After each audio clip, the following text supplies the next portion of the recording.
Welcome back, Dodecadorks. We're the 12-sided guys. We have Matt as Nearly Dead Pine. Hi, oh! Scott as Newly Cursed Roos. What did I do? What did you do? Sabrina as Feelin' Fine Nari. Hey there? Jordan as the strong but squishy Richter. Good evening. And me, Paul, as the final form Iramiel. The final countdown.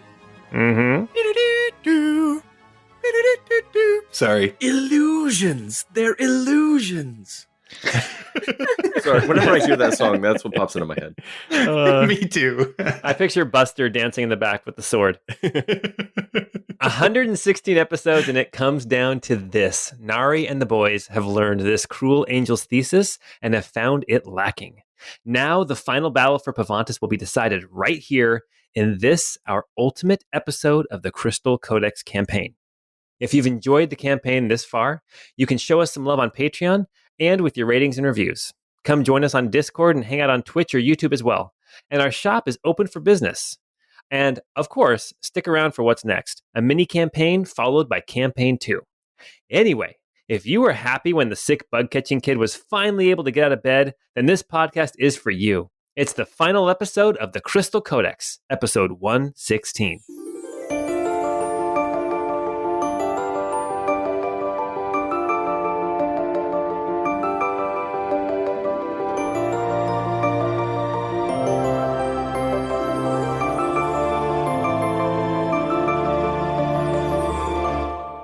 Oh, the bug-catching kid. I love how the bee is just floating right above his head and he can't get it because he's been so sick and his muscles have atrophied. Oh. Thanks, Matt. He's hopping, he's trying to get it, but he doesn't got the spin down like Link. Yeah, pesky bee.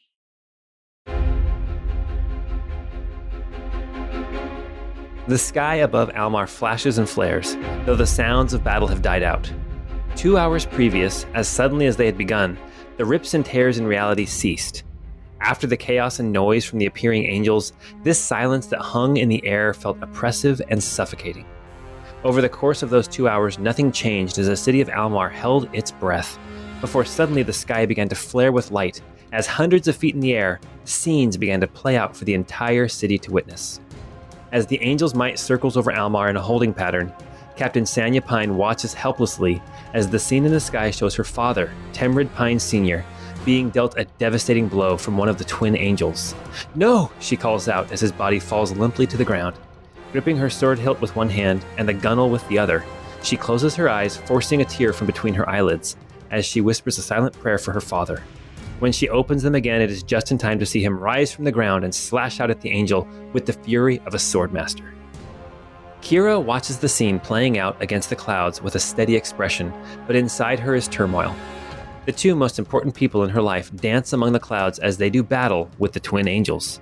Nari's acts as a blur as it connects again and again with the angel's unflinching flesh, whilst Roos himself is a blur, Kira's eyes unable to tell which of the five figures is actually him. "Please come back to me, both of you," she whispers to her brother and her love.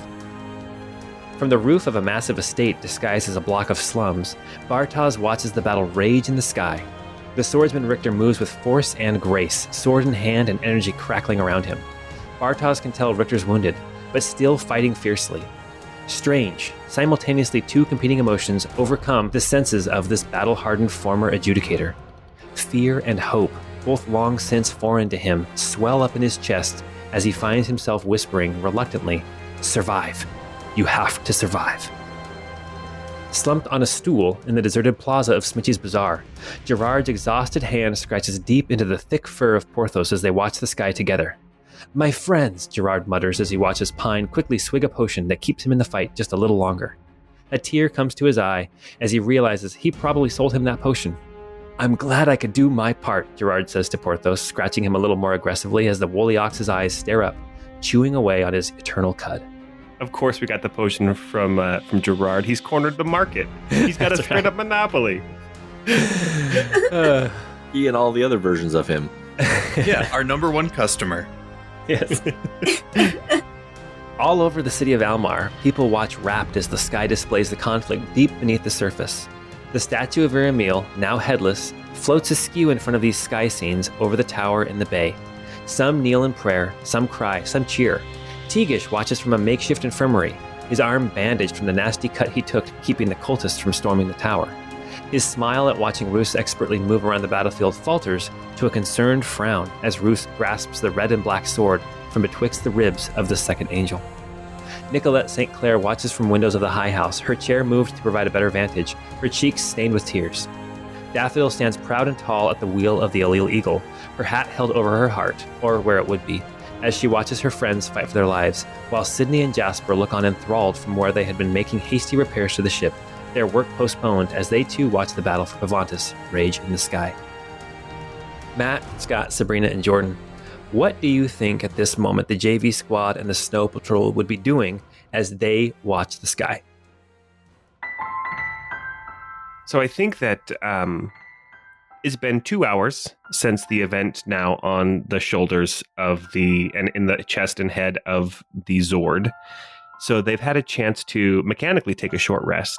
I think that Tikris and Artis both would have been anxious to get back to the tower after wherever they retreated to rest, to try to get in there and to back up Nari and the boys. So they would be probably standing outside of the causeway, unable to progress because of the lights. Yes, the red lights that were shut off for a short time but are now glowing again, protecting the tower from entry. I think that Artis would be stoically looking on at the sky, almost like a matter of fact, it is what it is type feeling as he's scritching behind Captain Gingersnap's ears. And I think that Tikris would be, he's a pretty jovial guy. He would be anxious to get in there as well, but he'd be cheering on Nari, his little sister. Cool. I think Yastin is probably not far from Tikris, but I would imagine he maybe had crawled up to a rooftop or something like that to see if he could get a better vantage point.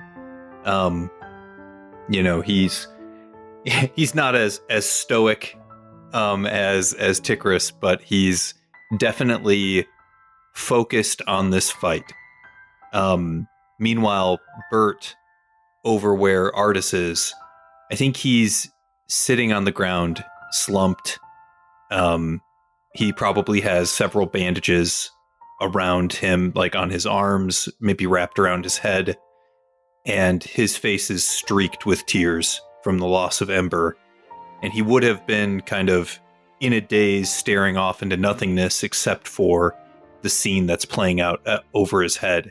And so now he sits there and stares up at the sky, with just rapt concern on his face, weary from all of the fighting, from all of the strain that he's feeling.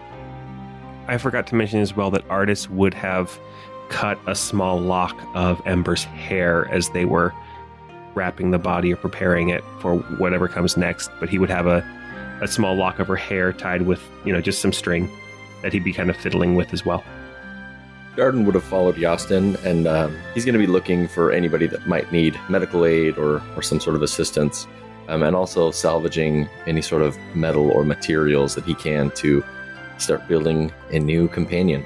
Oh, I was going to say, is he accompanied by a rabbit anvil with a mark 6 like etched on its side or something? No, he's got to rebuild it, and it takes some time. But he is sad that he lost his friendly little long-eared snow leopard, I think is what we called it. So I think Adressa, even after a short rest, is still feeling pretty bad. And I think she is kind of standing there with Tikris and kind of leaning on him, watching the scene play out. And I think he's kind of leaning on her as well. And I think they're kind of just having a moment there, staring into the sky, being kind of terrified. Would Adressa let Tikris hold her hand? Oh, yeah. Ooh. I almost choked on my Diet Coke right there. And then as far as Hop goes, I think he would be especially after a little bit of a rest, he would be jumping back in, trying to help heal people with his cure wounds. Basically just doing whatever he can to stay busy and not think about what happened. Oh, I forgot to mention, Ember opens her eyes and her vision's a little fuzzy. And the first person she can see, she says, Lord Radriel? Yes, my dear lady. I've been waiting for you for so long. Oh my gosh. Oh my gosh. Oh, man. Oof. I'd say that Sir Bortimus is there as well. He is going around helping support people who have been injured, helping to get people, away from the docks and into undercover into homes, or get them bandaged up, take them to some little makeshift field tents that are set up for the people who have been hurt. One thing that the Snow Patrol, as well as the JV team, would see there at the docks is that these zealots, these followers of Iramiel, have stopped any attempt to get to the tower, and they all look up towards the sky at the battle that's going on. And some cry, some pray, some curse, some scream, but they are not attempting to get to the tower anymore. But the whole of Almar's citizens, young and old, devout and doubter, criminal and virtuous, all watch on, mingling their fear, anger, and sadness with hope, as the figures in the sky wage a final war against Iramiel, the angel of inevitability. They hold their collective breath as instinctively they know that the future of all of Pavantis will be decided in the few moments that follow.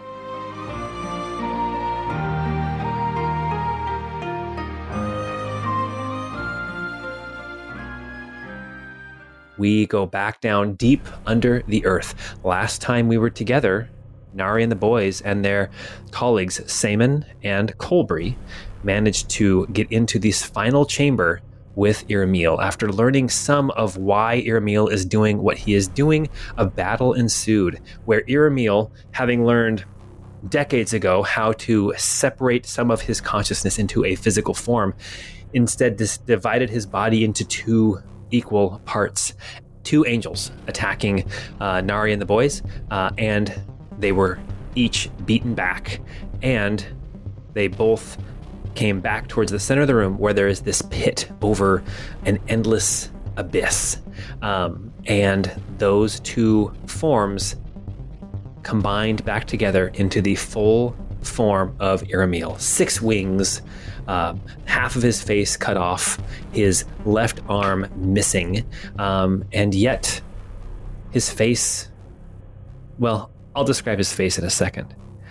The last thing that happened was Saemon managed to pull one of the swords of Lord Laramie from one of the angels, and as the second angel was stricken down, Roos grabbed the other sword.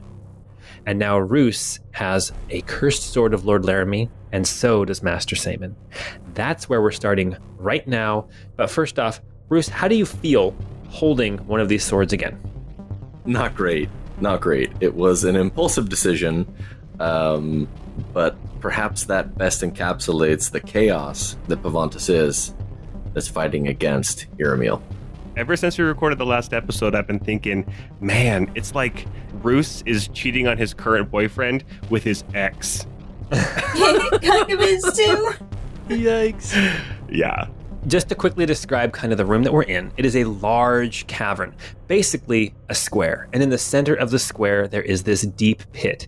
The pit is 35 feet across in any dimension. It is surrounded by these 5 large, probably 10-foot diameter spheres that are full of popping and flowing energy.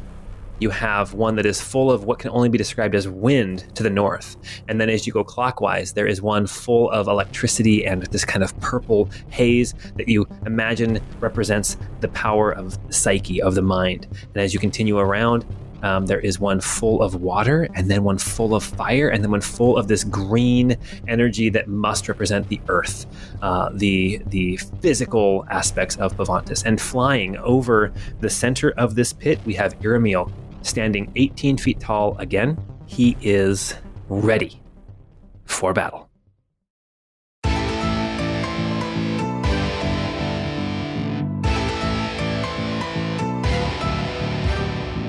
one quick note too. At the very beginning of the battle, before he split himself, somebody shot him, I think, with a dueling pistol, dealing 13 damage. And just so you know, that damage has carried over. So, congratulations, you've already dealt some damage, and it is now Master Saemon's turn. Master Saemon, holding this sword in his hand, turns to look at you, Roos, as you hold the matching blade, and he points at you. Roos, make a perception check. Oh, I'm good at that. 22. Okay, you see in Master Saemon's eyes, you see a hunger, you see a darkness behind the eyes, but with a 22, you also recognize a tightness to the jaw. You recognize a furrowing of the brow, and it looks to you, with a 22 perception, that Master Saemon is fighting something. It's like you're seeing two different versions of Master Saemon. You're seeing, well, you see the fighting version and you see the version that seems to be upset. He turns to you and in gritted teeth, he says, "Drop that blade. I have made a deal." And then he's going to take a 5-foot step closer to you. And that is Master Saemon's turn. Quick question for you, Paul. I believe in a previous episode you had described Master Saemon as carrying like a large something on his back. Yes, he's got a chest strapped to his back, yes. Okay, I'm guessing that's still attached to him too, right? It is still attached to his back. Richter would also notice, and Riss would notice, that Saemon has the dark red sword in his sword hand, but he draws a dagger from his in his offhand, and you see him holding it towards the straps that hold the chest to his back. All right, so that is the end of the round. We are now jumping back up to the top of the initiative, and now with the full form of Iramiel. At initiative 20, I'm so nervous. we are going to have a layer action. The layer action is different. You see Iramiel, pain on his face, not physical pain, but almost like emotional pain, kind of a distraught look. We're to hurting his feelings. Yeah, basically. And at initiative 20, you see Iramiel point to the sphere that is full of fire, and then he turns his hand so palm is up, and he clenches his fist really quickly, and suddenly that sphere drains. And the flame shoots out of it. You have no clue where it goes until a split second later, you see coming up through the pit the red glow as that energy from that sphere travels down into the pit underneath Iramiel.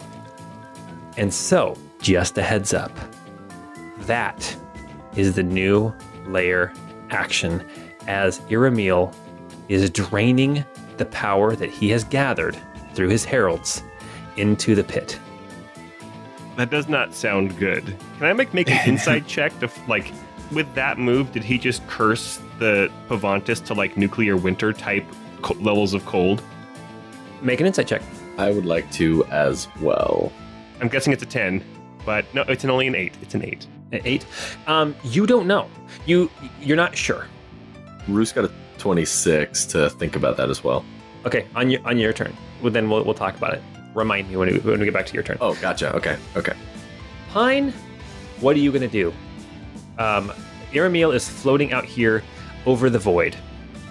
Okay. Pine has throwing knives. So I think because I am so low on hit points, I'm going to spend this round trying to get some hit points back. So I'm going to go ahead and first things first, I will try to move closer to him. So at least if I have no other option, I can throw some knives at him. But I'll move 30 feet up closer to him.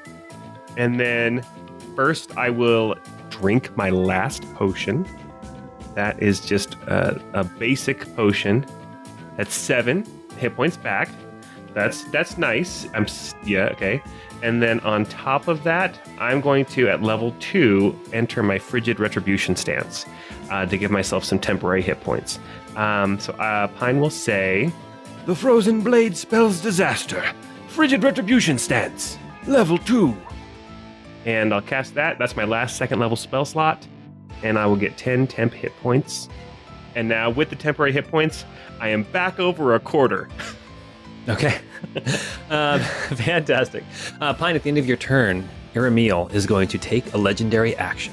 And with a legendary action, disappears from sight and suddenly reappears over right behind Roos. Or is it Squire? Or is it a muddled up mirror image of Roos? All right. I mean, I like the guy, but there's a lot of him. It's a little overwhelming, you know. It only takes so much Roos. Look, I don't have hit points. I've got to try and do something else to be able to withstand at least one hit. Yes. All right. Richter, we are at your turn. All right, let's do this. Richter, who is not far from where the images of Roos are, takes a step towards the angel and will lash out with Kinnig's Estoc. A 14 to hit, so that's not going to do it. That will not hit. And then the next one, 12 to hit. Man, a 4 and a 2 on my rolls. That will also not hit. Oh man, this is the episode for these rolls too. I mean, I gotta say, our listeners were just begging for the historically bad rolls from Jordan and Matt. And man, we're delivering. You know, what can I say? I give the people what they want, you know? Okay, well, it is now Iramiel's turn. Iramiel, actually, first we're going to do a legendary action, Legendary action. Roos, Iramiel looks at you, and you realize instantly he sees right through your duplicate. Cool. You're not fooling him. However, you do still have the mirror image, and he is going to strike out at you. And my flashy cloak. Okay, so he's got disadvantage to hit you. Disadvantage on the first one, but if he hits, then no more disadvantage. Oh my gosh. That is what does he get? What is a 2 plus 4? 16. Okay, good. That misses. My AC is 18. Oh my gosh. So he misses with his legendary action, but it is now his turn. In classic bad guy fashion, he starts to speak. It's almost like you're hearing it in your mind, like you're not actually hearing his voice. And it is spoken so quickly, and yet you understand every single word that he says. He says, "You do not understand what I am doing. The planes, they are a patchwork quilt where the pieces, each square, individual and beautiful, yet stitched together at the seams. Pavantis, the square that is Pavantis, the seams are frayed. Some of the threads pull away and pull into other squares, while snarls and snares end up pulling threads from the surrounding squares into Pavantis. But it's getting worse. It's getting to the point where it will start to ruin the entire work. That is why I must succeed." And now on his turn, I need 1, 2, 3, 4, 5, 6. 1, 2, 3, 4. Nari, make a wisdom saving throw. Difficulty 22. Oh no! jeez. I'm nowhere around anybody. Oh my gosh, 18. 18. Oh, you needed a natural 20 for that. Yeah. I'm going to use my last superiority dice for this. Oh my gosh. So let's see. You need a 4. You need a 4. Oh my god, that's a 4. Oh yes! Yes! Oh my goodness. Okay. Suddenly you felt like your feet start to lift up off the ground as you were about to be flung 100 feet into the air to the top of the cavern. Taken out of the fight for at least a round and then dropped to the ground from 100 feet up. However, you managed to resist it And now, instead, we have some attacks coming. Roos, here comes an attack. Disadvantage. An 18. Does an 18 hit you? An 18 hits. Yes. Okay. So it rolls a d20, and on an 8 or higher, it hits a duplicate. Or pardon me, 6 or higher, it hits a duplicate. Do you want me to roll it, or are you going to roll it? I'll roll it, I guess. Okay, you roll it. It hit one of my duplicates, so I've got 3 left. Duplicate is gone, but we'll also say since it got through that barrier of the disadvantage, this next attack will not have disadvantage. Sure. Okay.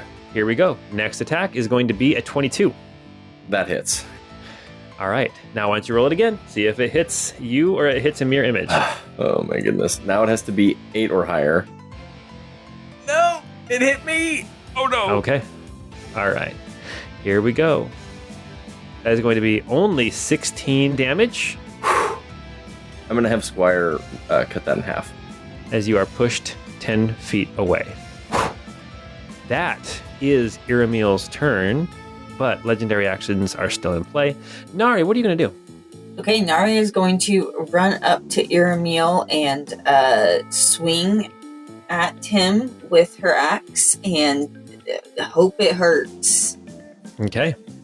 So that is a 28 to hit Nice. Okay, Nice. that'll hit. Yes. for 18 damage. Oh, yeah. So that damage ended up dealing 14 plus 4 force damage. The force damage is actually doesn't go through as well. It's actually only going to be 16 damage. Point of order. I stole Ramsey's brooch of shielding, so he shouldn't be resistant to force damage anymore. Oh, that's right. That was his brooch of shielding. That's right. He is still resistant to force damage. I thought I'd give it a try, guys. Yeah, worth a shot. He's All like, right, it's a Nari. good thing I have this other brooch. Good thing I'm decked out today in brooches. There are no buttons on his shirt. It's just brooches all the way down. The next move was a 14 to hit, which I'm going to assume does not. That does not hit. No, But then the last one is a 27. that will hit. Yeah. And that does, well, it should do 16 damage, but how much of that is force? Looks like another 4 damage is 4, so Four it's going to be the again. same thing. Okay, It's going to be 14 damage again. cool. All right. Anything else you want to do? I don't think there's much else I can do. Okay. Last legendary action is going to be a strike out at Richter. How does a 20 feel? Yeah, that'll do it. Okay. Let's see. Here comes some damage. It's going to be 17 damage, and you are pushed 10 feet back. You are now standing right next to Roos, further away from Iramiel. Oof. Okay. You still up? I'm shaky, but I'm up. Okay. All right. And that will now bring us to Colbury. Colbury is going to cast a spell. Like mass healing word. Mass cure wounds, you mean? That's right. Not even close. No, he's going to cast a spell. You guys had talked about trying to whittle down resistances, and that is exactly what he is going to try to do. So, we are going to need a wisdom save of a 16 from this angel. And he is going to roll a natural 1. That's a failure. Yes. Okay. As Colbury casts a Beautiful. spell. As Colbury casts one of his 5th level spells, he can do that one more time, attempting to hold Iramiel, but Iramiel bursts through that with legendary resistance, burning one of his 3. And now it is Roos's turn. Roos, you are standing next to Richter. You have this sword in your hand. Iramiel is off to the west a little ways, about 15 feet away from you. Master Saman is 10 feet south of you. And his eyes followed you as you moved, and he has turned his body to face you. What are you going to do? So, real quick, what did I intuit about the fire disappearing and going down? with your 22, I think it was, you don't get the impression that that's going to cause like any kind of effects to Pavantis. You get the impression that that is the energy that has already been sucked away from Pavantis, and that didn't really change the overall environment.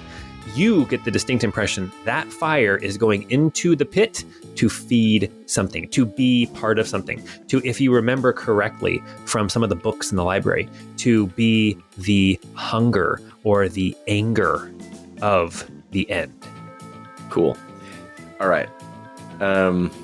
Bruce is going to turn to Saman, just south of him, and he's going to toss him Laramie's saber and say, "You remove that curse from me right now, and we'll end this together." And then Roos will go to do that. Roos's mind tells him to do that. What does Roos's wisdom save tell us that he does? I think we'd said it was DC 16. That sounds exactly right. I'm going to make a wisdom save. Okay. With a nat 20. Oh, yes! For a 28. Oh, yeah. My goodness. Oh, wow. Oh, you're so wise. Wisest man in the West. You know what? This is so poetic.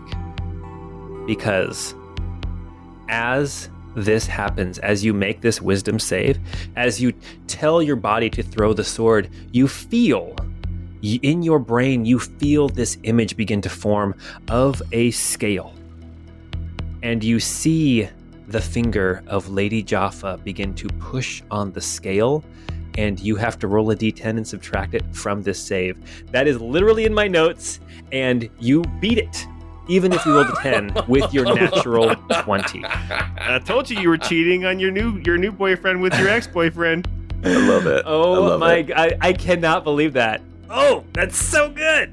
I love it. So the DC was 16. Since he got a 28, even if he rolled a full 10 on what he had to take away from his roll, he would still beat the DC. That is amazing. Yes. That is so clutch. Awesome. Roos, Cool. something in your brain is just like, I don't need this. I don't need this sword. And so you toss it to Master Saman. And then what do you do with the rest of your turn as Master Saman catches it? Or actually, it falls to his feet. Okay. Roos is going to run up and stand next to his good pal Squire, and he's going to attack with his bronze blade. With renewed, devotion, if you will, to Jaffa, he's going to strike out. And because Squire's there, I have advantage on this. Okay. Big money. It's only a 24 to hit. That will hit. So 12 radiant, 22 sneak attack for 36 damage. Oh my goodness. Oh my goodness. That's amazing. And then for my bonus action, oh man, do I keep him for? No. Gigi's coming out. I'm going to reach into my pocket, pull out Gigi, and I'm going to throw her over to Iramiel. And she's going to start whipping out at him with her bright blue tongue. Okay. For a 24 to hit. Oh, this does nice. force damage. Shoot. That will hit. The damage is going to be half, so roll the damage. 5, so then 2 damage. Perfect. No, it's not. Yeah. That's awful. No, it's perfect for me. Perfect resistance. for me. How come Iramiel gets to resist force in this big epic battle, and I have resisted force maybe twice in the entire campaign? He turns and casts magic missile on you. Oh yeah! Oh god. Thank goodness. And that will be my turn. Yeah, your turn is over. It is now Master Saman's turn. Master Saman steps back away from you and away from the sword just a little bit. It's still within reach, but he takes the dagger and with one quick fluid motion, cuts the straps that are holding the case to his back. As it falls off of his back, the case, this chest that he's been carrying with him, hits the ground and the lid pops open as 5 swords scatter across the ground. And as all 7 swords now are in the same place, you see this dark kind of cloud mist. It's got a little red tinge to it, but it is so dark. Start to coalesce around these swords. And within the space of just a few seconds, Master Saman no longer stands there, as a vision you have not seen for some time rises up, standing 14 feet tall. Dark hood over armor. The edge of all of the armor, just the slightest tint of red, as 6 blades form up in a fan over his head, and he holds that 7th blade in his hand.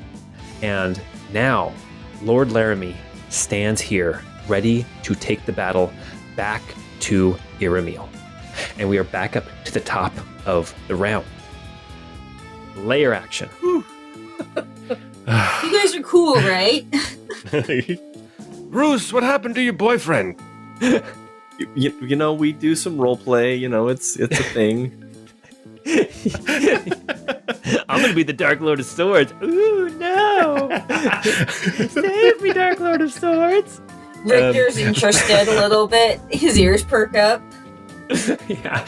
He's like, oh, now this guy gets swords. All right. Iramiel looks over at Laramie, and you can see concern flash across his face, as well as, I'm going to say, sadness, as he points over towards the sphere full of blue water, energy coursing through it, and he again makes a fist, and with a crack, suddenly the sphere drains and is empty, and you can hear the sound of water flowing into the pit in the middle of the room. 2 down, 3 to go.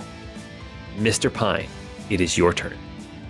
All right. Well, luckily I'm only about 30 feet away from him, so I can actually come charging back in, and I am still concentrating on my Wrath of the Stars stance, level 2 from our last episode. So if I do connect, I'll be able to do some additional damage. So, coming in, sword blazing. First attack is a dirty 20. That will hit. Oh, good. Oh, good. Okay. So that's You had me there for a sec. I know. So did I. I had myself there. I was like, wait, what, huh? all right. So that's 9 piercing, 4 cold, 2 radiant, and then the Wrath of the Star stance level 2 will add an additional D8 of cold damage. So that's an additional 1 cold damage, and because who knows if I'll hit ever again, I'll say, Unleash with precision, Swordmaster's Fury. and I will use my last level 1 slot to do a Swordmaster's Fury, additional 5 radiant damage. So out of 3d8, I did 6 damage. Oh my gosh. So what's the total damage then? Let's add this all up. I lost track somewhere. 9 plus 4 plus 2 plus 1 plus 5. Plus 2 plus 1. Thank you. I mean, 15, 16, 17, 18, 19, 20, 21. 21 damage. All right, that's my first Okay. attack. My second attack shall be 10 to hit. That will Boy. miss. Just like they teach us to do. It was just a feint, it's just all part of the fight. Yep. Okay, and that's it. I don't have a good bonus action to use, so. Well, now with a legendary action, we are going to get another attack from Iramiel. As Iramiel has been striking out at you, he's got a sword in his one hand, and he swings out at you. But as he's been swinging, you see this kind of arc of energy come off the blade, sort of like a Super Nintendo video game, right? And you figure that he can probably hit anybody, anywhere in the room with this attack. He is going to swing out and make an attack against 1, 2, 3, 4. Against Lord Laramie. Oh yeah, he can take it. That's what he's there for. That's an 18, which is going to hit Lord Laramie. 22 damage to Lord Laramie. Okay. Richter, it is your turn. All right. Remind me. I think I ask this question all the time, so I apologize for being slow. Are we saying that potion interactions are bonus actions? You can do it as a bonus or as an action if you need to. So if you wanted to do 2 in the same round, you could use one as a bonus and one as an action. All right. Well, as a bonus action, then I will quickly drink my last greater healing potion to heal myself for 16. All right. Wow. That's a great roll. Yeah. Daddy needed that. That's great. Daddy likey. Hey, that's what Roos and Laramie say. I knew I heard that somewhere. And Richter is gonna. Yeah, it was at your house just last The night, right? the visual, y'all. No. Save me, Dark Lord of Swords. Daddy like. Richter's gonna rush in and swing out a couple more times with Kenigzestock. So first roll is a dirty 20 to hit. That will barely hit, yes. Goodness. For 18 slashing. Whoa. Wow. That's a ton. Oh, wow. That's max damage on my swing. Okay, so 18 slashing, 6 fire, and 5 life drinker for a total of, oh goodness, do math, Jordan. 29. So what kind of damage is the life drinker? Life drinker. When you hit a creature with your weapon, the creature takes +5 extra necrotic damage. You feel that the necrotic damage does nothing. Oh, that's a bummer. Well, poo-poo on you, good sir. You still did 24. That's still really good, though. Yeah, that is still pretty good. We're going to go ahead and make one more attack. Big money, no whammy. 16 to hit. That will miss. Okay. So be it. Good job, Richter. With the discipline of a soldier. You gotta keep them on their toes, you know? Can't hit every time. Man, if I only had that sheet of lead. Yeah. Well, legendary action, a swing of the sword comes out again at you, Richter. That is going to deal Less than 16 damage. 24 damage. Oh, do you need? Is it an attack? It is an attack. Does he have to roll a d20 to? Paul, remember how to play D&D? You rolled the hit first. Yeah. I'm at 24 to hit. Yes. You just assumed. Paul just assumed it was going to hit you. Okay. Let me roll that damage again. I'd be fine with you rolling it again. Oh my goodness. Okay, so that's going to be 15 damage. Okay. Oh, yes, I'm very fine with yes. Sounds great. Okay. I mean, it's not great, but at least it's better than the alternative. All right. It is now Iramiel's actual turn. We'll see if he gets his levitation gravity attack back. 5 or 6. The 3 does not get it back. Oh, thank goodness. On his turn, he is going to move away from you all and move back up north, phasing in and out, and now he is back up towards the green orb filled with energy, and he is going to make attacks at 1, 2, 3, Roos. Roos, attack coming your way. First off, let's see if he can actually hit you with disadvantage. That is going to be a 17. That oh my will gosh, miss. he's rolling so terribly. And a second attack coming your way with... Oh, I only rolled once. With a 29. That will hit. And let's see if it hits, because I've got 2 guys left. It has to be an 8 or higher to... Okay, so I have 1 refracted visage duplicate left. So Okay. Since he poofed out of existence and reappeared, we don't get attacks of opportunity, right? He does not actually move. He teleports. So no. Okay. No, that's fine.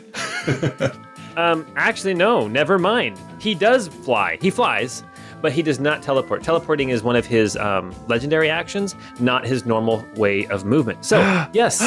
So, I guess that means Pine and Roos both get attacks of And opportunity. Richter too, right? No, Richter was pushed back. Oh, I guess so. okay. Roos gets advantage because of being... Oh, I probably missed still. 17 to hit. That will miss.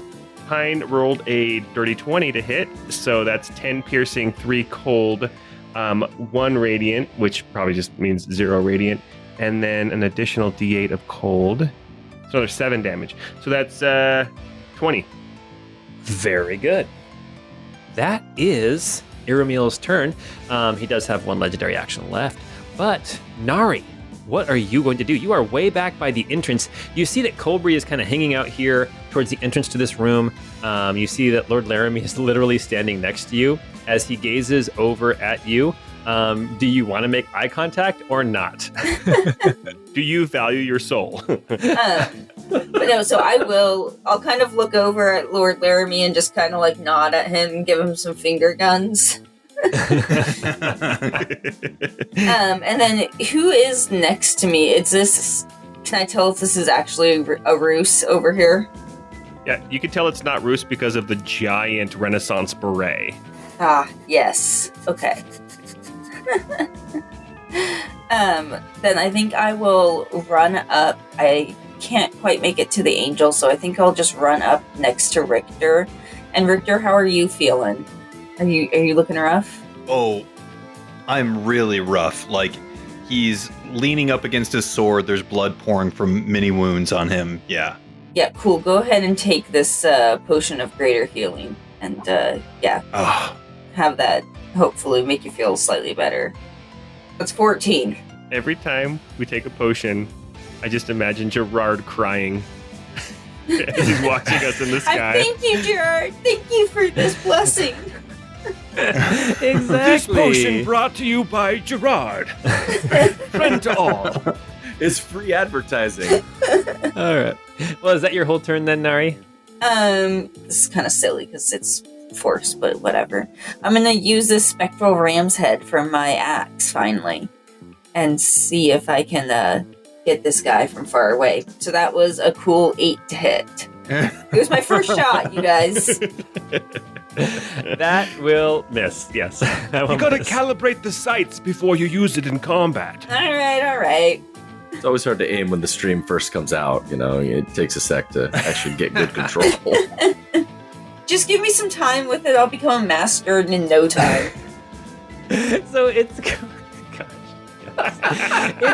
It is Colbury's turn, but before Colbury's turn, there's going to be another legendary action. And this time it is coming at Pine. Pine, you see a slash of this sword of Iramiel as a beam, this crescent of energy comes slicing towards you with a 28 to hit. Yeah, that will hit. Oh. 16 damage. Okay, I can take it. I'm just looking at the description of Frigid Retribution stance. Technically, this is a ranged spell attack. Boo! But it's with a sword. For flavor. You literally use a cane as a shield, man. I know. Well, it is now Colbury's turn. Colbury is going to shy away from Laramie, not sure what to make of this. He also was with you guys 5 years ago when you talked to Lord Laramie when he was still halfway trapped in that crystal wall deep beneath the surface of the Glass Mountains. He is going to attempt again to cast a spell against Iramiel. Iramiel has to make a save and passes, but actually as a reaction snaps his fingers, and Colbury now has to make a Charisma 22 saving throw. Oh no. Ooh. Oh my goodness, he rolled a natural 18. What is his Charisma save? Oh my goodness, let's see. Where is his Charisma save? What is it? No. He got a 20. Oh no. Suddenly, Colbury is stuck in place as the Hold Monster spell is now holding Colbury in place. Whose concentration is it taking? That's the question. There's an angel in the room. So I guess it's taking his concentration. So you can make of that what you will. Okay. Maybe. Ooh, every time we hit him, he'll have to make more saves. Roos's turn. Table talk. No, you can say it out loud. I'm sorry. I don't want to. Okay. I don't wanna. Bruce is going to move up with Squire. Squire doesn't quite have enough movement to get into base to base. I'm going to stand next to Richter. I'm going to stand in front of Richter and Squire at my side to hopefully deter any attacks towards Richter. Oh. And from there, I'm going to throw my chakram. We'll see what happens. A 26 to hit. 26 does hit, yes. It will be 9 psychic damage. You see the chakram hit Iramiel and pass right through, Cool. leaving no mark. Cool. That was great. It's awesome. That's my turn. All right. And now it is time for Lord Laramie. Let me make a measurement real quick. Uh-oh.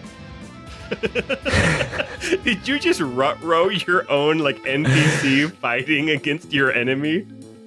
Lord Laramie rushes past you. The speed is blinding. As fast as you've ever seen Richter move. These swords trailing behind in this fan, almost like a peacock up behind the head of Lord Laramie. And with 7 attacks, here they come at Iramiel. You can add +9 to each of these swings. Oh my goodness. Okay, we've got hit, miss, miss, miss, hit, critical. We have 3 hits and a crit. So 3 hits is going to be 26 damage plus 12. So that's 28, or that's 38 damage right off the bat. Good thing Roos is friends with so many gods. I just collect them, along the road. And now for the crit. 14 more damage. How's he looking? He doesn't look angry. He looks sad. He's disappointed. He looks sad. He is, again, bleeding from multiple wounds. Did you say he's not angry, just disappointed? Yeah. I said he's not angry. Yeah. Serena said he's just disappointed. Oh my goodness. All right. He looks sad. He looks sad, and he looks like he has taken quite the beating. So, like on a scale of 1 to 3, like where's he? So you have 1 to 3. He's a 2. He's a 1, which is the best. Nice. Oh, he's got a gift basket-sized wound in his chest. He's looking kind of gringy. I'm trying to throw everything out there that we've done in this podcast. Let's get everything out from this campaign now. Looking kind of cringy.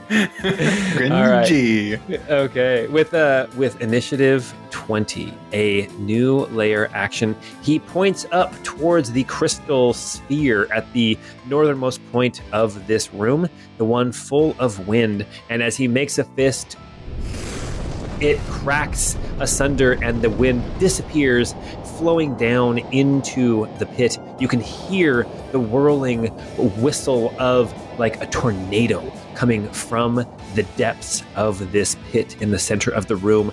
3 down, 2 to go. Mr. Pine, it is your turn. I don't like this. By the way, I did make a Constitution saving throw after I got hit, and I was able to pass the concentration check, so I still have Wrath of the Stars stance level 2. Oh, he needs to make 4 concentration checks. Oh, that's true. Let's see, for all those different attacks. Oh, gosh. 2 fails, and he will burn 2 more legendary resistances. What? Okay, so Colbury is still paralyzed, Still paralyzed, yes. but he's out of legendary resistances. That is true. Yes. If he only had the normal 3. And Pine, it is your turn. Okay, so Pine will rush up to him. He's still within range, and I'll make 2 attacks. I am also very close to death. The first one is only a 17, and the second one's only a 12. No. With a legendary action, an attack is coming towards Colbury.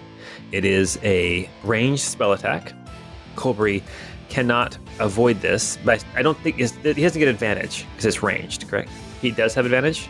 He has advantage unless he's prone. When he became paralyzed, if he became prone, then he has disadvantage. No, he's not prone. He's just stuck in place. That is going to be a 33 to hit, almost a crit, and we are going to deal 19 damage to Colbury. Hey, Paul, if he's Yes. paralyzed, is it only melee attacks that are auto crits? I think it's melee that's only auto crits. Okay, all Can right. somebody look up that rule for me real quick? Because that's going to make a difference. Oh my god, my butthole's clenched so tight right now. This is so stressful. Oh man. Any attack that hits the creature is a critical hit. If the attacker is within 5 feet. Okay, so no, it's not a crit. Okay. Okay. Cool. So it is just 19 damage, which is going to do... Colbury looks terrible. Welcome to the party, pal. Richter, it is your turn. Okay, Richter is heaving. He's kind of got the sword point dug into the ground as he's resting for a second. Blood is kind of pouring from many open wounds on him, but he lifts up the blade and he says, "Nobody escapes justice and judgment, not even you." And he's going to rush forward. But as he's moving forward, he is going to say, dramatic pause, wait for it. I'm giddy. He's going to say to Pine, "Stand fast, the light preserve us." And he's going to give Pine 7 temp HP. Ooh, I'll take it. Yeah. Thank you. And then he will rush up and make some attacks on Le Angel for a nat 1. That'll miss. Big ol' whiff. Followed strongly with a nat 20. All right. Gosh. Oh my god, that's great. Take the good with the my bad. goodness. And I am going to yell out, "You have been judged and found guilty. Swordmaster's justice." So let's roll some diggity dice. 16 plus 4 critical, so 20 slashing damage, I think is how to interpret that. Yep. Plus 8 fire, plus 5 life drinker necrotic, which I guess is nothing, plus an extra 4. Is that what I'm reading that correctly? So 32 damage. 32 damage. And then I double the dice for my smite, right? It would be 68 normally, so it'd be 12d8. Of radiant damage? Oh, wow. It is actually force damage. So Okay, so just roll it straight then. Don't double it if it's force. If it's radiant, don't even bother rolling it. Okay, fair enough. So he's immune to radiant? So I rolled 29 damage, force damage, with the smite. Richter, Kill him. you see this massive 18-foot tall angel standing in front of you.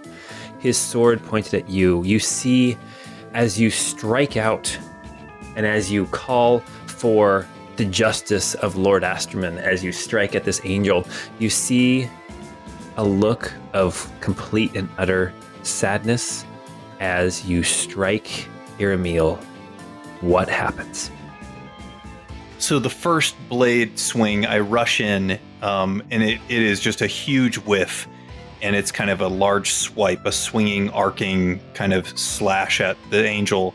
I pull back, and yelling out, "He has been judged and found guilty," I thrust forward with a huge lunge, the flaming sword kind of streaking forward right into the chest of this creature, and then an explosion of energy as it starts to make contact and sink into its chest.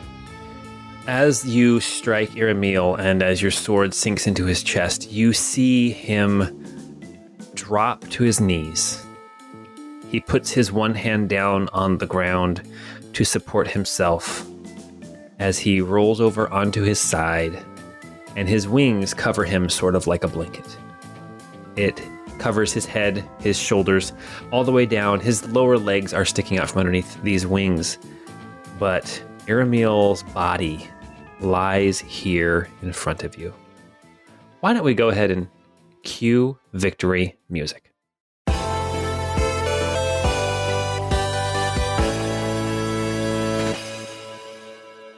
Oh my god, I can breathe. Oh my goodness. Oh. So this whole time, like, you were letting me waste my Swordmaster's Fury doing no additional damage? So, as you are standing here over the body of Iramiel, you see Colbury shake himself loose as he comes running up towards the dying angel. What are you guys going to do right now as Lord Laramie stands around pacing like a caged lion. Roos reaches into his backpack and pulls out the ball gag and goes and puts it into his mouth. And then he says, wait. How big is that orb that Colbury's holding? Actually, he doesn't have it. Nari has it. Oh. And it's like the size of a basketball, like a junior basketball. Oh, okay. Well, I was going to You try want and put this? that in his mouth too, but No, he's it's 18 cool. feet tall. Oh, that might I actually mean, it fit. could work, you know? Yeah. Bruce is going to try and shove that into his mouth and like fasten it like a massive ball gag. Pine will pull Iramiel's sword away from the body. Okay. This sword is like 9 feet tall. Oh, It's I know. huge. Pine's not going to use it. I'm just pulling it away. Yeah. It's like Cloud Strife's swords. You pull this sword away as Roos, as you shove this device, this trap, this ancient tech into the mouth of Iramiel. And Colbury steps up and says, Should I activate it? Yeah. Oh, Let's get yes. this done. The sooner the better. Okay. I'm going to back up. Bruce backs up a lot. Pine covers his crotch. Colbury starts to focus. Laramie paces around the room, glaring at, in turn, the dead body of Iramiel and then at the 5 of you. Roos, make an insight check. Colbury is going to activate the item. Suddenly, there is a flash of light, and these strong chains come shooting out of this ball that you have shoved into the mouth of this angel as they wrap around and around and around this angel, securing the body in place, as then it shrinks down tiny to the size of a marble. There is this small, opaque jewel. And as you approach and look at it, you can sort of see the figure of Iramiel trapped behind crystal of some kind that it looks like in a circle. As you start at the top, it goes red, orange, yellow, green, light blue, dark blue, purple, and white. As each color fades into each other, there is this nice small jewel with the trapped body of Iramiel inside. Well, I don't know what we're going to do with this. Right. I mean, there's a bottomless abyss right over here. 1 + 1 + 1 + 2 + 1. Bruce got a 22 on that insight check you told me to make. Roos, you, in watching Lord Laramie, you distinctly remember the need to finish what you started when you held those blades. And you understand that right now, Lord Laramie is upset that he did not get the killing blow on Iramiel. Cool. As you stand here in this chamber, you hear the voice of Saman coming from behind the cowl. And it doesn't sound like it's talking to you, but you can hear it talking out loud. And the voice says, "We had a deal. Honor your end of the bargain." And you see Laramie take a few more steps, glare at the 5 of you, and then disappear. And in place of Laramie, you once again see Master Saman. He is sweating. He is weak. His clothes are tattered. His hair is a mess. But he seems to be complete. Except he does not have any of the swords of Lord Laramie. Those are now gone. Here we stand in this room. There is a jewel. What do you guys want to do with it? I think that jewel is far too powerful and tempting for people to bring back up to the surface with us. It may be that we can leave it here. It may be we can toss it into the void down below. I don't know. Do we bring it up with us and seek to protect it? Or do we hide it? Is not knowing where it is going to cause a Jumanji effect? Was there anything with the Ormex? Were we supposed to maybe bring it to their facility of some sort? They didn't specifically say that they needed it back or anything. I mean, it seemed it was, they stopped studying it because it was too powerful for them to contain and too expensive to produce, right? Paul, am I remember that correctly? Yeah, this was a like an experimental thing. This was incredibly refined, but yeah, untested. And after talking with the Ormex, you get the impression they weren't even quite sure how this worked. They just knew that it was a trap of some kind. Oh, yes. Well, the question then is, do you leave it here on the floor where he falls and just hope that nobody here on our plane of existence finds it? Or do we cast it into this void, whatever this may be? Thoughts? I suppose my vote would be into the void. It stresses me out thinking that it could end up anywhere, but... Colbury, this is where he was sending the energy that he had siphoned from Pavantis. Is there a possibility that it could have rejuvenating effect on him over time? As you ask Colbury that, Colbury actually is over looking at the box that Master Saman had strapped to his back, the lead-lined chest. Oh. He looks up and he says, if we're going to toss it in the pit, we might as well shield it as much as we can. Put it behind lead. You know, that would make sense to me. Will it feed him? I have no clue what is down there.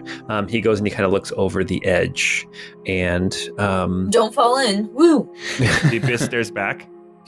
I'm going to just explain this to you guys because you guys have all had as much information as anybody in the world. This energy was going to awaken something down in this pit that would have destroyed Pavantis. This being now has anger and blood and breath, but no body and is not awake. And because it is not complete, this being will very shortly disappear. It will never actually become realized. Wait, so this is like its feeding tube or umbilical cord or its mouth? Well, maybe we don't throw a body down there then, if that's one of the things it needs. I'm worried for future generations. If we leave this down here where no one is able to check on it, if he does at one point in the future regain his strength, no one will know. It would be on us then to find a way to hide this away forever, where no one would ever find it. Or to defend it, and I don't know, maybe someone smarter than me can figure it out, but have a way to preserve it. Colbury is looking at it and he says, this is strong tech, strong magic, strong arcane power. It's going to take a lot, and I mean a lot, to break any enchantments on this if my guess is correct. So it's not as simple as somebody with a hammer can come along and smash it open. But somebody with the right tools may be able to. But they would have to be incredibly powerful tools. I say we cast it into the void then, and then nobody on Pavantis will likely ever be able to reclaim it. I'm all for that. I mean, obviously put it in the chest first. Oh, yes, of course.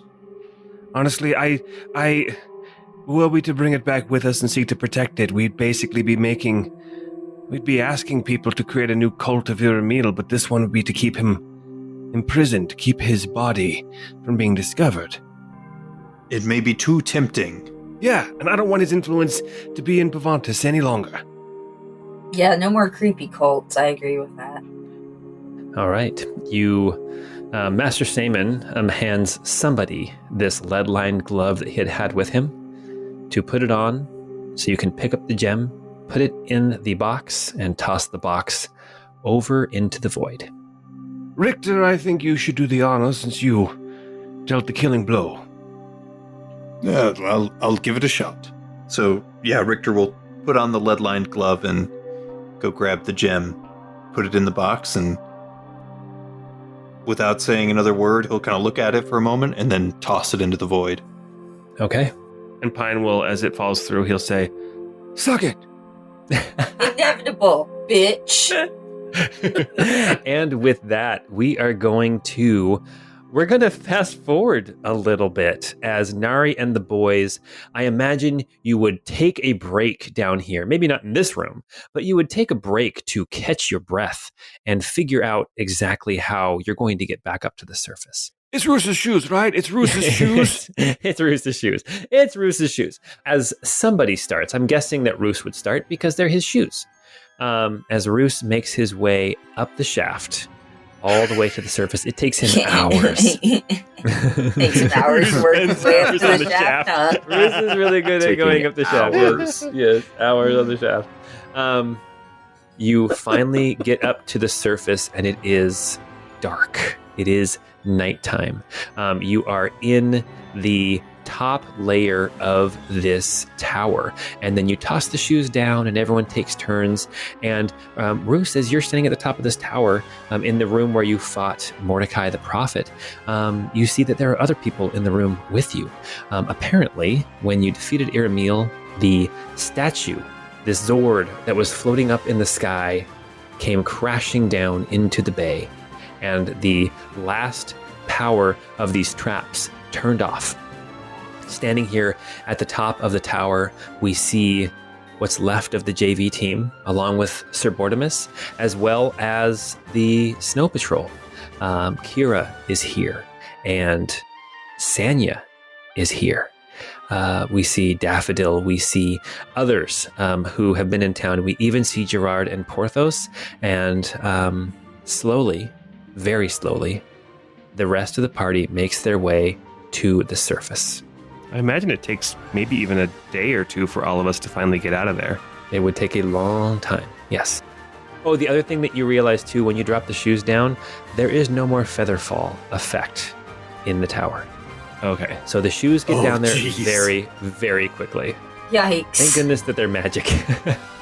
Over the next few days, you see that some in the city are celebrating. I'd say most in the city are celebrating to some degree or another. Not like, a big parade, but the spirits are lifted. You see people sharing drinks. You see people pulling together and clapping each other on the back as you pass them in the streets. You see people giving you salutes as you walk by. You see people holding up their drinks. You see people praising your names. You also see people maybe who don't share in the joy that everyone else has.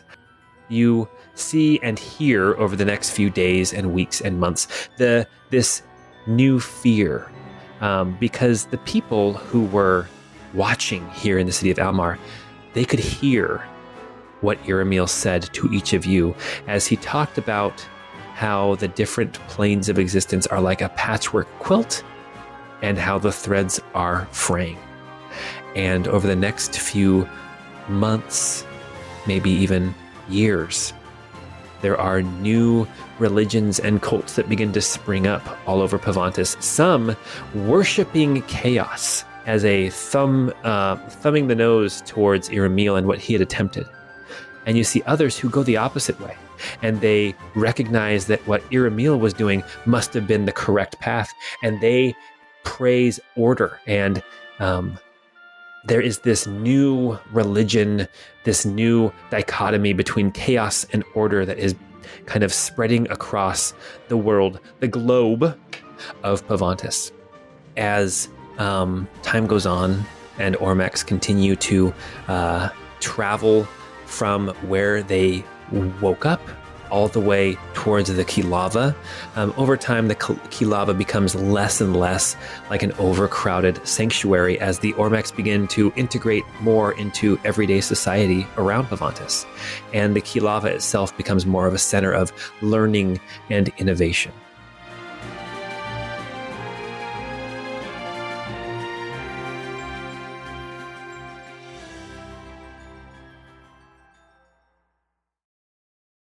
At this point, I'm going to turn the story over to each of you. Why don't you give me a quick epilogue for your Snow Patrol character and your JV Squad character before we get everybody's epilogue for Nari and the Boys. Why don't you each roll initiative? Just a D20? Yeah, just a D20. I'm not very fast in real life. Well, Nari got a nat 20 on that. Oh my goodness. Yeah, she did. Of course you did. It's perfect. It's Of perfect. course. And Pine got a 14. Bruce got a 7. Or I guess this is Darden. Or it's Scott. It's Scott. Jordan got a 13. Fantastic. All right. Well, Sabrina, why don't you tell us what is going on with Adressa and with Hop? And of course, if something's going on with Adressa that's involving somebody else, I mean, you can say that too.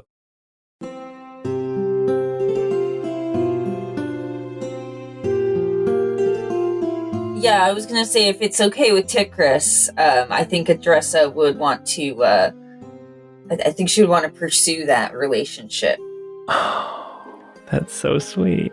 I think it's perfect, and correct me if I'm wrong, Sabrina, but I could see them being the kind of couple that like breaks up and gets back together a few times. Oh, for sure. It's a little tumultuous for forever. Honestly, it's a little. Yeah. They're kind of a little crazy, but no, I do imagine that she ends up with Tikris, and she continues her position, because she was doing the guard work beforehand.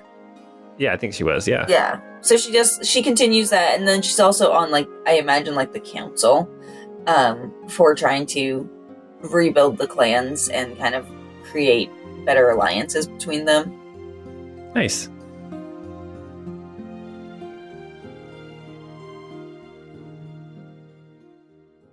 And what about Hop? What's Hop up to?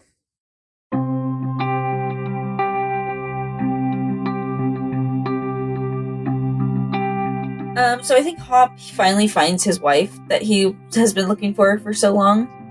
Oh. So that's really happy. And I think what ended up happening was after the world exploded for nobody's fault. As far as Hop knows, yeah. Yeah. So they were separated. He and her and their child were separated. And so I think she was kind of a refugee, and she kind of ended up being taken in by a wealthy family who, they said they would take care of her, but they kind of just indentured servituded her. Very Les Mis vibe. Gotcha. Like Fontaine. Master of the house. Exactly. She ended up just kind of owing them a bunch of money, and they ended up kind of just taking advantage of her. But she was eventually able to escape, and she found Hop, and he came back to the city and might have had his friends on the B team come help him grab his daughter and bring her out of the city as well. Nice. And then he never went on another adventure again. Good for him. Artist would have totally helped him do that. Yeah, That's awesome. That's awesome.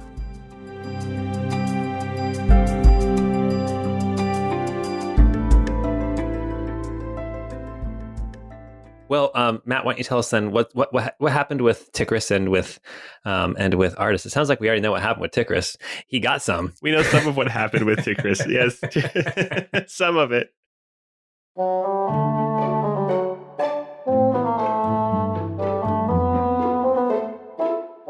I was thinking, and this actually goes to Jordan, and so say whatever you want. I just was thinking it would be a fun thing to include with Yastin.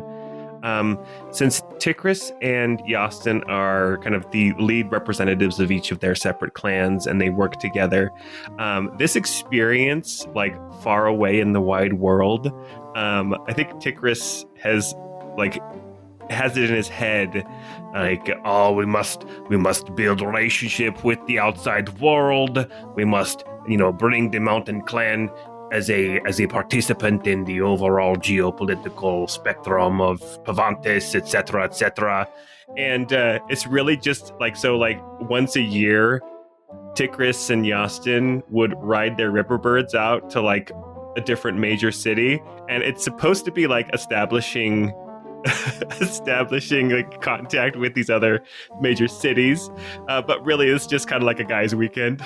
That's awesome. I love that. I think Yastin is super into that. He'd probably get a tattoo of Tikris on his arm, actually, at some point. But yes, and I mean, Adress is more than welcome to come, but tending to be the more responsible one, I'm sure like Adressa pretty much runs everything when Yastin and Tikris are gone. Awesome.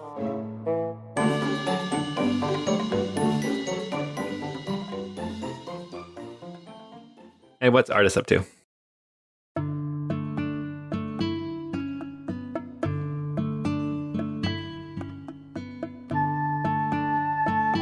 So Artis is, like with the story of Hop, especially like, getting his kid out of the city and all that, like Artis will still continue to do jobs, but he's kind of like, how in the Die Hard movies, after John McClane like does something crazy to stop terrorists and save airports and like all that, he just kind of like goes back to being a cop.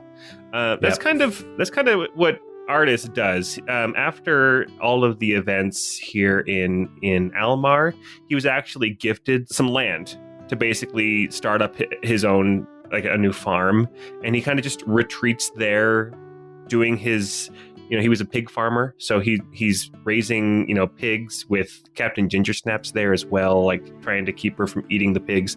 But people who are in the know will seek him out when they need help, and he will do his best to help them. But he's kind of, he's kind of grumpy about it. But he still helps out where he can, and he doesn't get paid for it really much. He's got what he needs, and every once in a while, one of his kids will visit.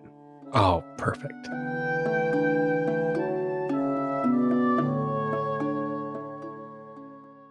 Jordan, tell us about Yastin. I mean, we know Guy's Weekend, Hot Guy Summer. Yeah.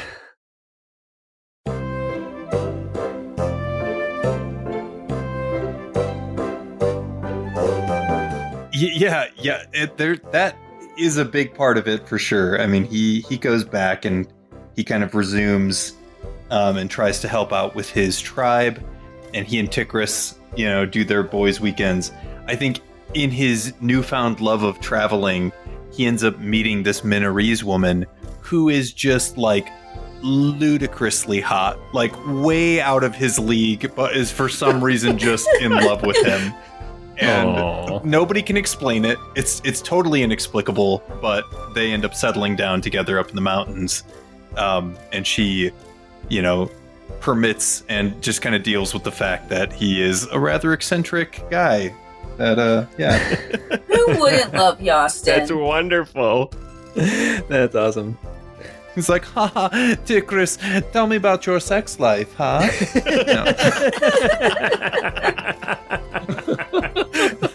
Hi, Dougie. You're my favorite customer. Adressa and I are fighting again. She's tearing us apart. You're tearing us apart, Tikris. No.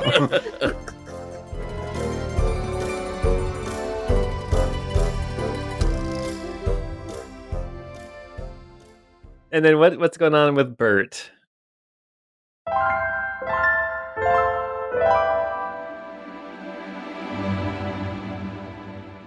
For Bert, he teams up with the JV team at one point, helps out with getting Hop's kids reunited and everything. And probably maybe 4 or 5 months after that, he ends up passing away.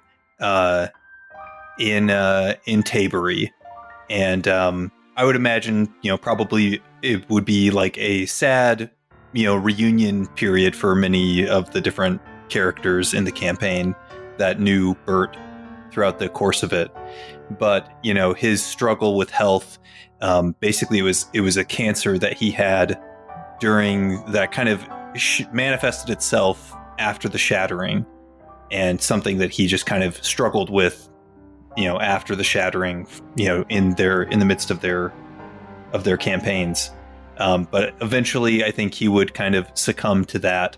But it's not necessarily a sad thing. I think from his perspective, it was, this old soldier, this old guard was able to like truly be of service and truly help the world one more time.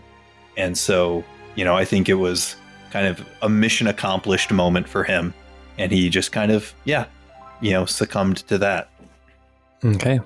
I think Pine would have offered a eulogy at his funeral. And smoked one last cigar. Well, of course, he would have smoked. He would have poured one out for Bert and smoked a cigar. But he definitely would have called back to, like, out of all the things that Bert has done for everyone, I think the greatest kindness he ever showed me was when he understood the danger I was in and drew the attention of those who would do me harm on himself. And he nearly lost his life for it. He was the truest friend. And Pavantis is better for him being in it, and a little worse now that he is left. It's really sweet.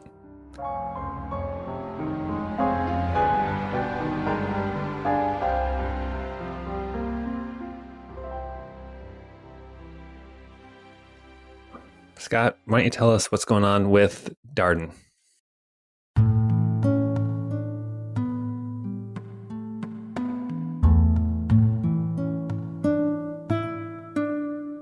So Darden, I think, would have, shortly after all of the events, moved to the Kilava and started, once it's becoming more of like a center for learning, started a blacksmithing school.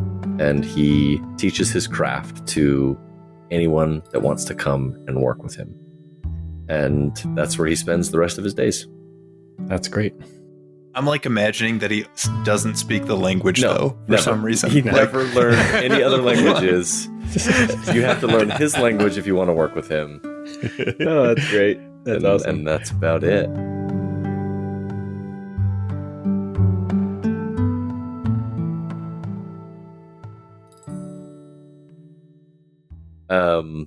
Can I say something about Ember too? Yeah, 100%. 100%. Yeah, as long as it's not just she rots in the ground. Yes. No, it's not. It's not.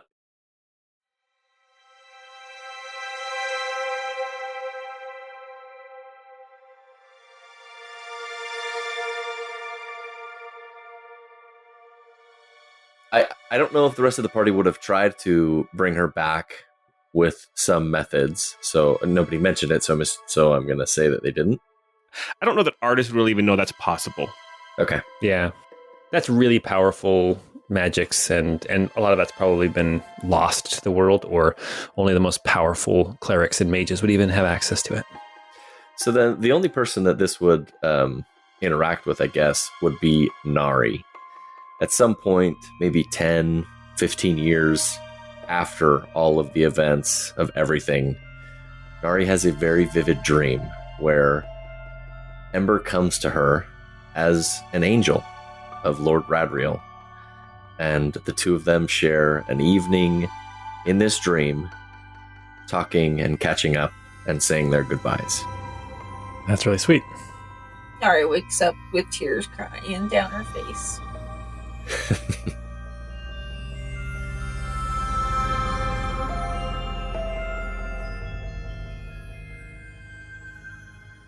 Where does Nari wake up? We're going to get to that right now. Okay. Let's jump back in to Nari and the Boys.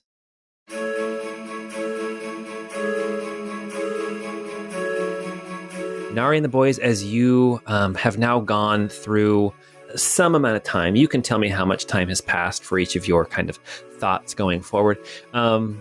You get to deal with the experience of being heroes and being known.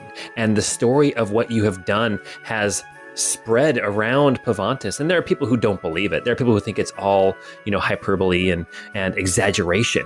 But enough people have heard the story that it is, I'm not going to say hard for you guys to go places, but it's hard to be anonymous sometimes. And it's really hard to pay for your own drinks. What happens with Nari after this? She drinks so much. Yes. The next few years are a blur.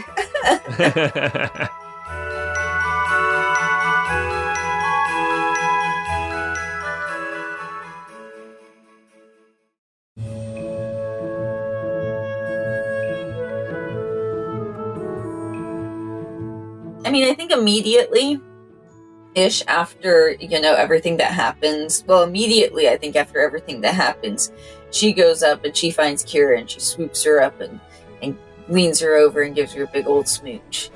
But then I think, when she hears about Ember, she's obviously going to be really devastated, but kind of like Scott said, I don't think that she's necessarily going to try to seek justice or vengeance or anything. I think she feels like we won, and she feels at peace with that. But I do think in the following months, she's definitely going to spend those with Kira at Tabery, doing everything she can to help with the kingdom establish peace and at least as minimal chaos as possible. Well, we're talking about Tabery at this point. So, what happens with the war between Tabery and Arkelby? I don't know if I want to be the one to decide that. Okay, that's fine. That's fine. It seems like a Roos problem. Okay, we'll get to that if Roos has thoughts on that. I do. Yeah, I guess. Yeah, that. You know what? I guess, how does Nari kind of end her days?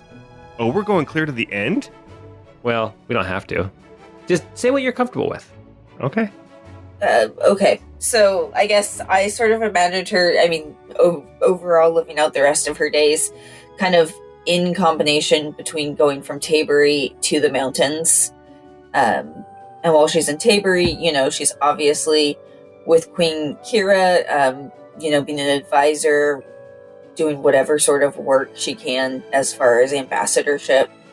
And then when she's in the mountains, she kind of lives almost an opposite life where she doesn't make any decisions and she just follows whatever the council tells her to do, whether that's going hunting or just chopping wood.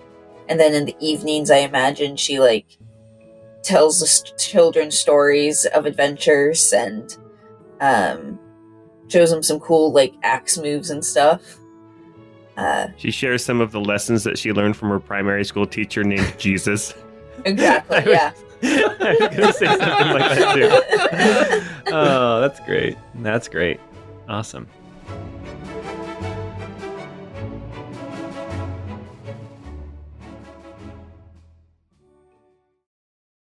What happens with Mr. Pine?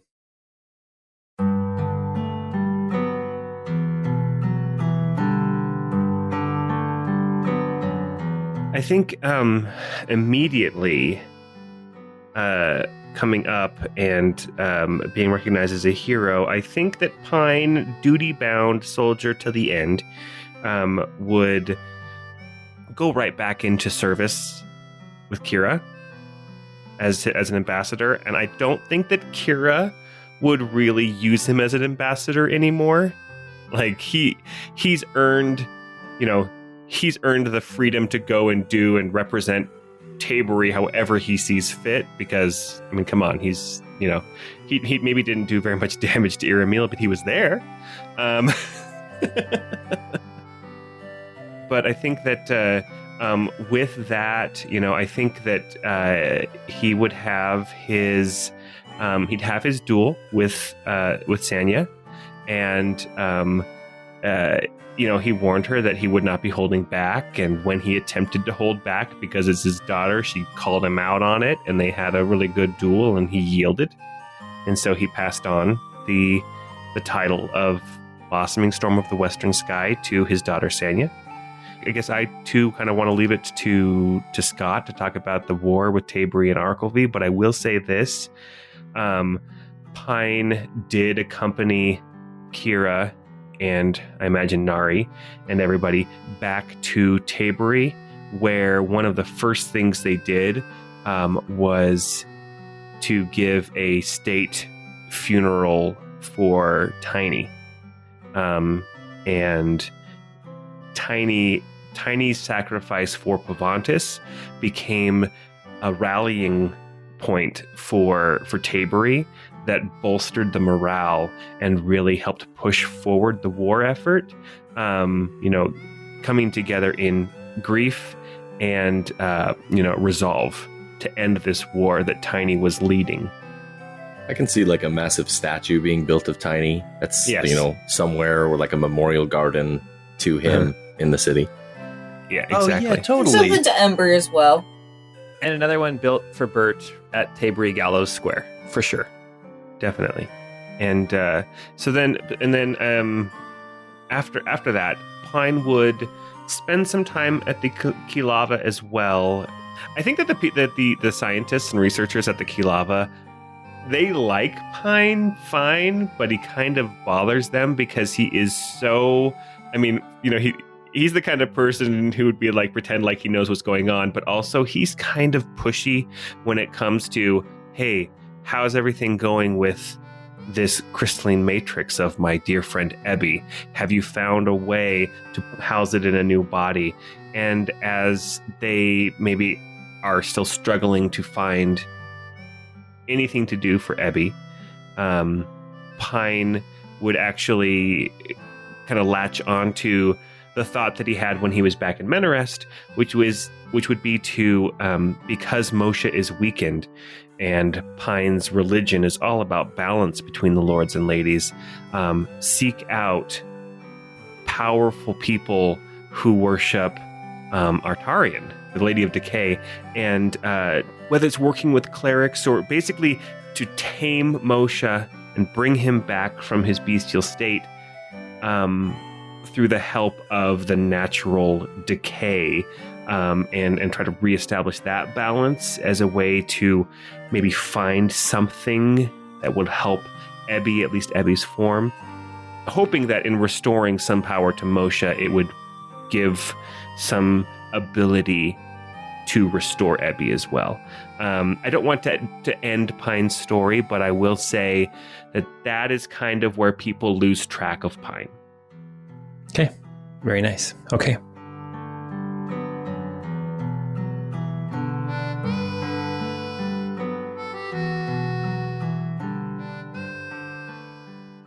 Jordan, why don't you tell us what happens with Richter?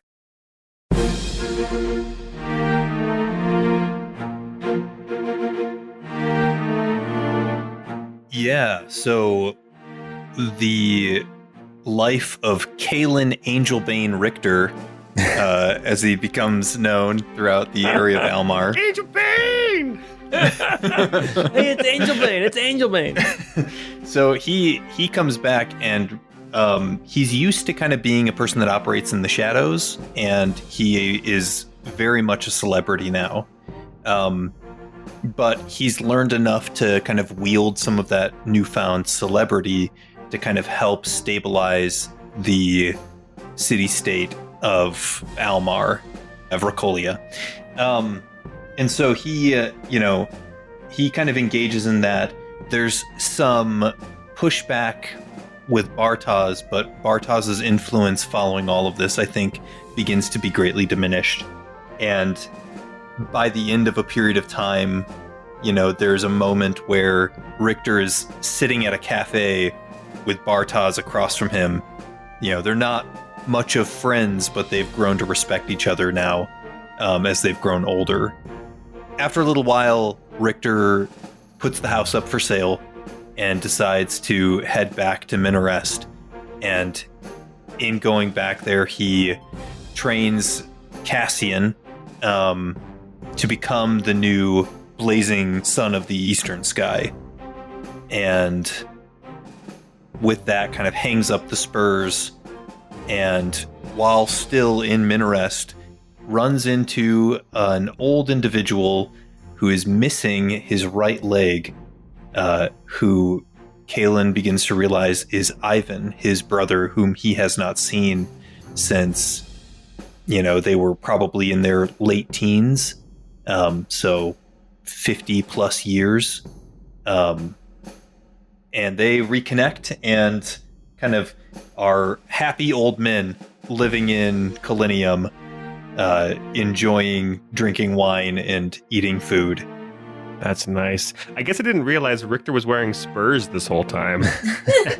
Didn't realize he was such a cowboy. Doesn't even really ride horses, but he loves them, Yeah. They're like swords for your heels. He loves blades so much. Oh Oh my goodness. That's so looking great. sharp. Oh, yeah.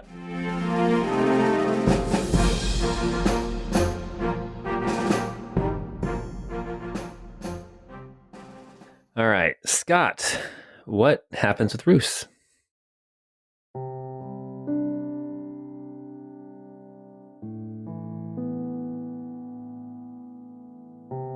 I think Roos starts out with the intention of going and taking over Arkelvy and becoming the king and doing all that. But just like before, I think he changes his mind at the last minute. The war happens, and they kick out Tenor, and they get control of the city. And I think conversations between Roos and his sister Kira, she's so much better suited to leadership than he is, that she takes over the city and establishes a kingdom that kind of stretches that whole land from Tabury clear out east to Arkelvy.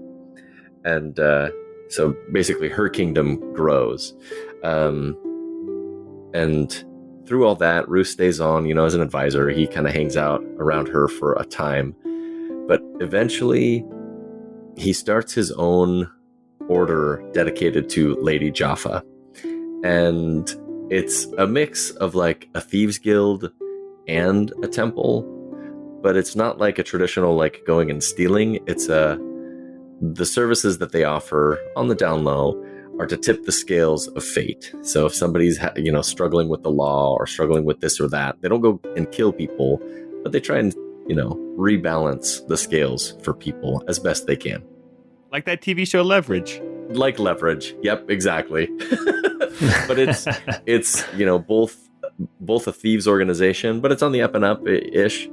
It's also run by the Queen's brother, so kind of some nepotism here going on. Oh, totally. But all the underhanded dealings, they're not like public knowledge. His sister, I'm sure, knows about it, but it's not something that the general public would know.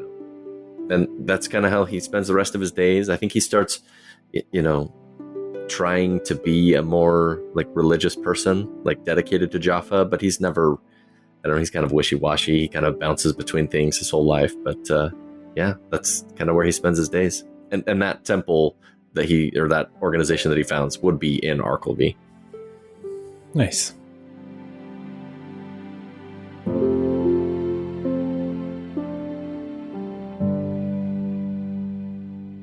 Well, awesome.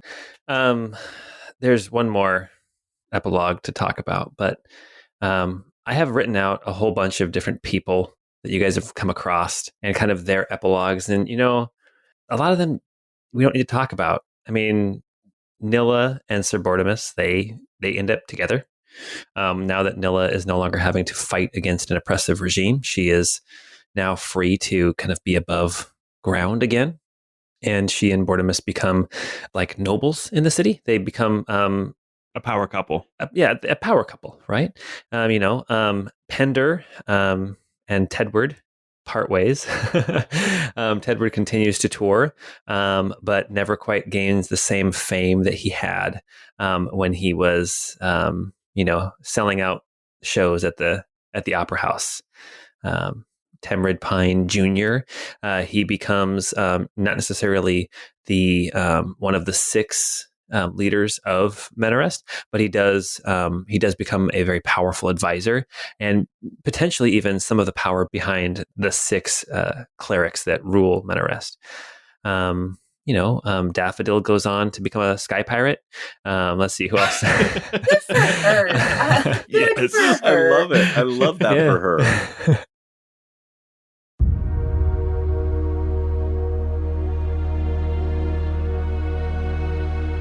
Years pass. Years. Pine, you kind of disappear for a while, and I think the next time you show up in the narrative is here, deep beneath the surface, in the mountains north of Tabury.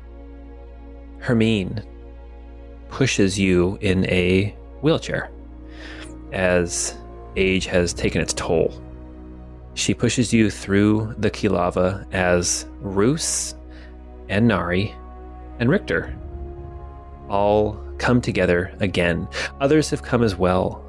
Kira has accompanied Nari, and some others who have been working hard, and allies from the past who would not miss this for the world. Sydney is there. Jessamine and other Ormex are there. Is Angus there? Please tell me Angus is there. Angus is 100% there. He's a hero. Angus is there. Pine, I'm going to kind of describe it from Pine's point of view as you get pushed in this wheelchair, as your old allies who maybe you haven't seen them for months, maybe it's been years. As you come back together again after so much time, it can't help but remind you of after the shattering, when you were apart for so many years, and then you came back together and it was like no time had passed. And that's how you feel now, although obviously time has passed. Age has taken its toll. People are actually starting to forget sometimes that you were heroes who saved Pavantis. But you still get free drinks pretty much anywhere you go. It'll be postum for me, thank you. Hermine pushes you in a wheelchair into a room. The room is, you can tell that at one point it was a cave. You see Ormex standing around, working on intricate machinery. You see newly formed crystals, this time not out of control like before, but very carefully created crystals of power. You see cogs and wheels. You see Ormex discussing things as they're moving conduit and as they're plugging in this and unplugging that. You see Sydney is there, older now, graying at the temples, but she is helping to direct some of this work. You see, as you come into this room, you see that there is a table. And on this table, Pine and Nari and Roos and Richter, you see a very familiar little box with conduit coming out of it. And you see that the Ormex have taken one of those jars discovered deep beneath the water in Adrius by the JV squad years before. And they carefully take this jar and they crack it open and they sprinkle the dust and ash over this box. There is a lid that is brought down over the top, covering the dust and the box from view. Ormex begin flipping switches, crystals power up, you can hear cogs whirring, and you can hear the whine of gears. It is all very high tech, very smooth, but there's still this static, this noise, this power coursing through the Kilava right now. After what must be 40 minutes of you sitting there hearing this power, it seems that no one is breathing. When suddenly the power dies down, crystals that were used in this machine have turned gray and lifeless. Some have shattered as their power has been sucked away. And a lid is lifted up off of this table. And upon the table, you see feathers, beautiful plumage. You see a figure, you see a body that sits up and looks at all of you. And that figure opens its mouth and says, "Salutations."